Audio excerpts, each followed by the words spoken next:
everybody, it's EK from EK Gourmet Designs, and before I get to my card today, I got a little housekeeping.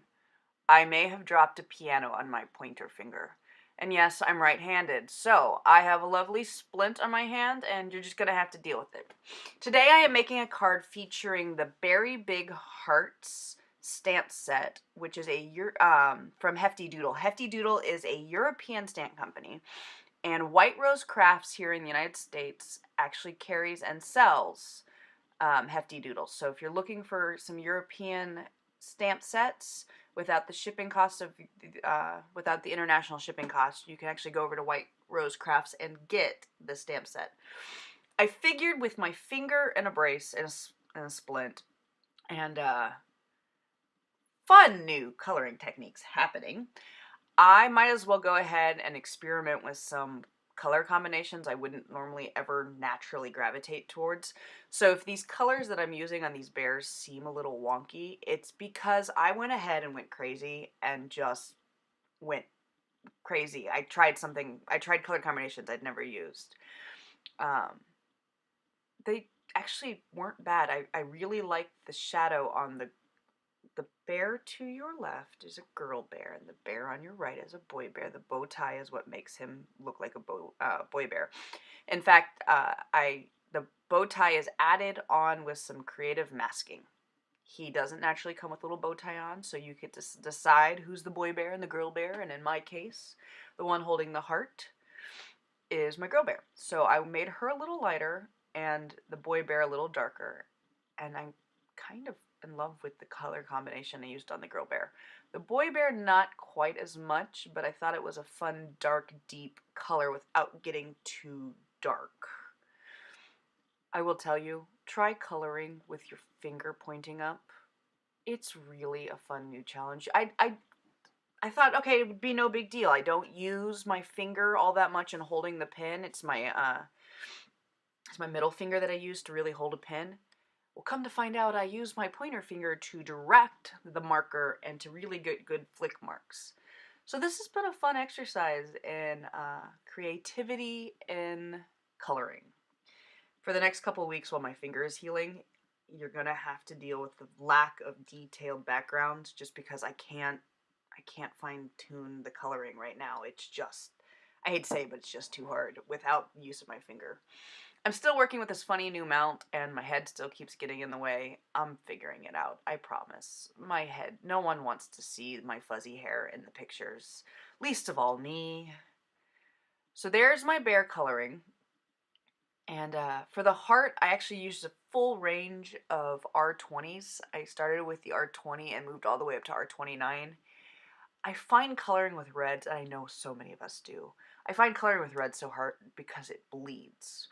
But I find if you lay down a really light color and work in, your chances of bleeding go down a little.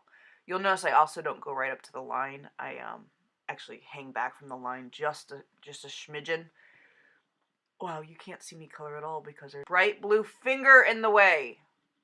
This is driving me nuts. If you can't tell, having my finger injured is driving me insane. And no, I did not drop an entire piano on my hand. I just dropped the lid of a baby grand and smashed the tip. So, yeah, I'm that smart. If anybody's wondering how intelligent I am, I dropped the lid of a baby grand piano on my finger. Don't ask, I'm not telling anymore. But yes, for the red, you'll notice I blend into the center. I wanted the heart to have some dimension. And with my R20, I over blended the heart and had way too much modeling. So you'll see me re-pull out all the markers and work my way back to the center again. Again, not going up to the line, because if I did, the chances of it bleeding over the line would be huge. The second pass of color, however, deepened the heart and got, I think, some of that 3D form that I was looking for. If I didn't get it, I got pretty close. I wish I'd put the lighter spot a little bit higher up into the heart, but, you know, live and learn. And here's where I realized I forgot to color the mouth of the boy bear. So I came back in with a couple of markers and just quickly dropped in some shadows for him. I'm using my favorite shadow combination. I know I prefer the neutrals for my shadow more than any other. Don't ask. I think the color, the cool grays and the neutrals are so close that I use them interchangeably, but yet when it comes to shadow, I reach for my neutrals. I pulled out my gel pen to correct the couple of little boo-boos I left on the work. Yes, I made boo-boos. And I use a white gel pen to correct them. I thought it'd be fun to pull out my Nuvo Drops. Try squeezing a Nuvo Drop without your pointer finger. It's a whole new fun activity. If you're wondering what I'm doing, I always tap the lid with the lid on. I always tap it a couple times before I start squeezing. It helps get the product down. I need a class on Nuvo Drops. I just don't drop them as well. Because I can't do detailed backgrounds, I thought it might be fun to do a watercolor background for this Valentine's Day card. I mean, let's be honest, it's a Valentine's Day card. So I pulled out my distress markers, which I never use enough, but I really should because they're really fun. And I pulled out a square of watercolor paper and just scribbled watercolor marker and then sprayed the snot out of it, letting the marker just run. I will apologize in a second. I'm about to grab my heat gun and the focus becomes an issue. But that's it. That's how I made my background. I scribbled some lines. I went all in one direction so there would be movement in the same direction. Sprayed water onto it and then heat dry it. That's it. And made a huge mess on my desk. I always forget how much of a mess I make when I play with water. And here is the construction of my final card. I trimmed down the focal image quite significantly. I think it went down to 3 3/4 inches by 5 inches.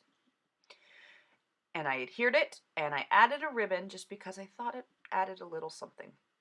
And then, of course, I realized that the ribbon can't go over the adhesive in the back.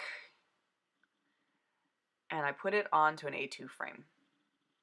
And there is my final card featuring the Beary Big Heart stamp set from Hefty Doodle, available and in stock at White Rose Crafts. Thanks for watching today. See you next time.